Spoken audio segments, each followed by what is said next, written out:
Hello, hello. Hey guys, and welcome to another episode of Inglês no Cru Rádio. Today I am here with the one, the only, the Alexia Souza Conze. Alexia Souza.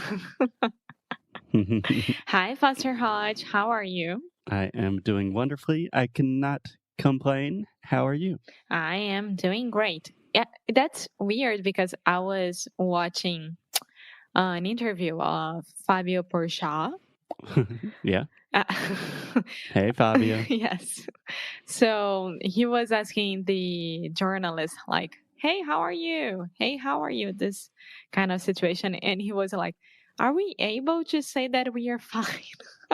Can we say saying that we are okay? We are doing just okay. I don't know how to say these things nowadays. And it kept me thinking, like, Yeah, I kind of feel like an asshole if I say, I'm doing good. yeah. I'm Well, doing good. How are you? but according to our situations and everyone is safe, we are doing great. So, Yeah, a great phrase for this specific situation that I'm using a lot recently is all things considered. all things considered, we are doing great. Fine. Exactly. And all things considered is also the name of a very good podcast on NPR, National Public Radio. Okie dokie. So, Foster, what are we doing today? Today we are going to analyze, talk about some of our favorite things from an article that recently came onto my radar, and I really liked this article, so I shared it with our team, and today we are going to talk about it. Okie dokie. Okay, so this is an article by Kevin Kelly. And for those of you who do not know, Alexia, did you know Kevin Kelly before this article? I don't think so. Maybe I knew something because you showed me, but I don't remember him. Yeah, so Kevin Kelly is a very interesting man. He has done a lot of things. He is probably most famous for starting Wired magazine. That is a very popular tech magazine. And he's written a lot of books, and he's just a really important, influential person in the technology space. Okay? Okie dokie. Okay, and the article that we are talking about today is called 68 Bits of Unsolicited Advice. Do you understand that title? Yes, I do. Can you explain it to me? So 68 small advice. Yeah, so just one thing. In English, we never say advices, so we almost always say piece of advice. Pedaço de conselho. But in this case, he is saying bits. And I think that's because bit is kind of more of a tech term, but a little bit is just another small thing, right? Yeah. And of unsolicited advice. Tipo, I didn't ask your opinion for that, so. Exactly. Unsolicited is no one asked him for advice, but he wrote this on his 68th birthday. So he decided to give 68 bits of unsolicited advice. And I thought a lot of these were really, really cool. And I think you also like them. So today I just wanted to talk about a few. Yes. And I think that the best way of showing what we are talking about is like choosing some of the advice. Mm-hmm. Choosing some of the pieces of advice. So I have a question already. Why, like he said, 68 bits of unsolicited advice shouldn't be unsolicited pieces of advice? Kind of. So he's talking about advice in general. So you could say, let me give you some advice, or let me give you a piece of advice. But in this case, he's saying bits of advice, so he doesn't need the pieces. Okay, because the plural is already on the 68 bits. Exactly. Okay. Muito bem. Okay, so Alexia, both of us chose 5 different pieces of advice that we really liked, and we have different ones. We don't know what the other person chose. So I was thinking you could read me a piece of advice that you really liked, talk about why you like it, and then we can discuss it. And then I'll do that, and we just go back and forth. Okay. How does that sound? Yes, I like that. Okay. So, Alexia, can you read me your first piece of unsolicited advice? Yeah, so the first one is reading to your children regularly. Okay. Reading Do to you your want to try that children. one more time? Reading to your children regularly. Okay. So let's begin with the word regular. Regular. Yes. Adverbs, when we add the ly to the end of a word, these can be really difficult for non-native speakers to pronounce. So just start with the No kidding. Yeah, no shit, huh? So just start with the basic word, regular, Regular. and now very slowly try to add the ly. So regular, Regularly.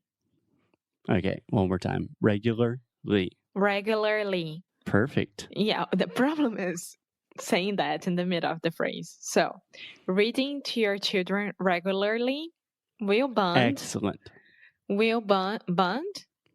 Bond. So that is the sound. Bond. Will bond you together and quick start their imaginations. Okay, kickstart. Kickstart. Yes. Yes. Okay, so let me just see if I have this correct. Reading to your children regularly will bond you together and kickstart their imagination. Yes. Okay, so first, what do you understand from this phrase? Like, can you translate this into very simple words? That it's important that you have a bond with Bond. Yes, a connection. Yes. It's important that you have a connection with your children or the children of your family or your godson, goddaughter, whatever. So one of the best way of doing that is making their imagination start and reading them books or making stories at night before bedtime, during bedtime, and it's really nice. Yeah, just bedtime stories. I think most people have memories or ideas of parents reading them things at night. Yeah, so my dad used to do that a lot. So he had the Princess Alexia story that I used to be a princess with a horse, a white horse that could fly, but it wouldn't have the wings. And I had a rabbit called Poink Poink because every time that he would jump, he would make poink poink sounds. So I still remember that. Every single night I would ask my dad a new story of Princess Alexia, and every single night was a new story. Wow. So from your dad's imagination, he was creating a story with a horse that can fly but doesn't have wings. A white horse. A white horse and a rabbit that goes poing poing. Yeah. And much That's more. Beautiful. Yeah. And I love this piece of advice because I enjoy this as an adult. And this is something that I've really realized recently. The power of reading out loud. It's fantastic. I mean, I listen to a lot of audiobooks and things like that, which is essentially the adult book, the adult version of bedtime stories. And sometimes we read to each other. Yeah, yeah. A little secret from inside the Inglês no Cru team. A lot of times when I'm dealing with pretty bad anxiety and I can't calm down, Alexia reads to me, and it's the sweetest. Yes, that's very true. Yes. So no children, but Alexia still has a big boy she can read to. Okay, so which one is your first one? Okay. The first one that I chose is I don't know why I chose this one. It's kind of a big one. I think that's why I chose it first. So my first bit of unsolicited advice is the golden rule will never fail you.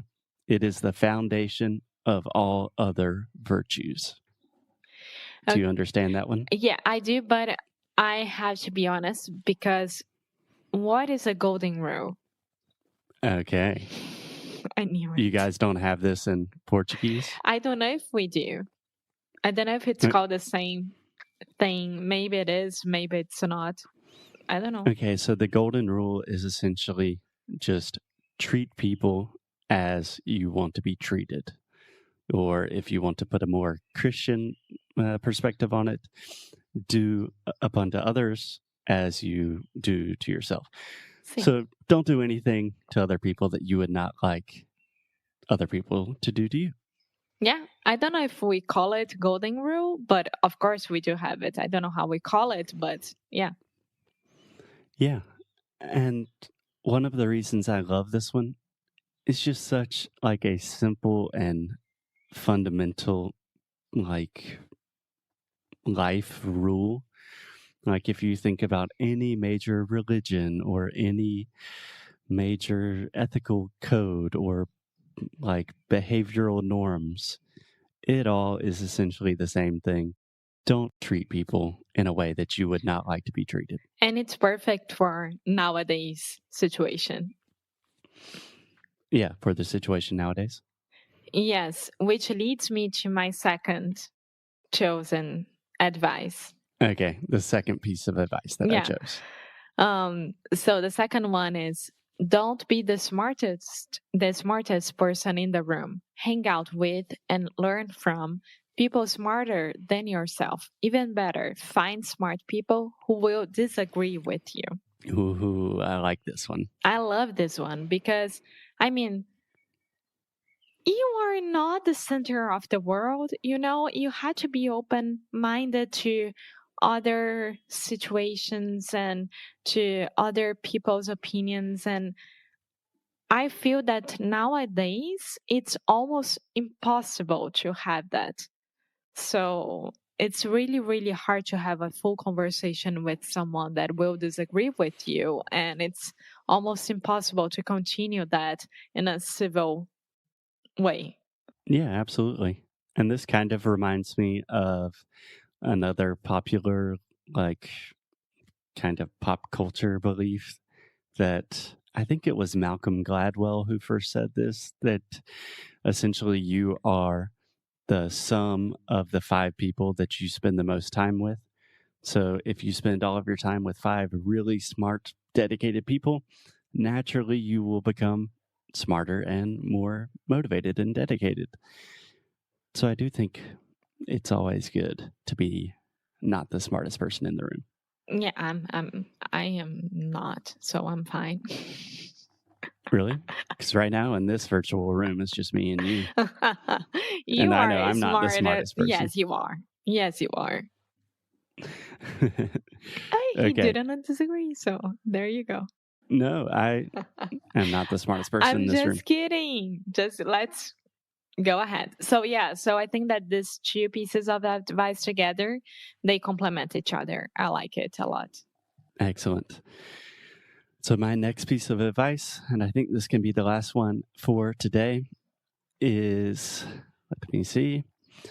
So I chose this one because I think it really resonates with our message and kind of our theme of the podcast. If you are not falling down occasionally, you are just coasting. Do you understand this one?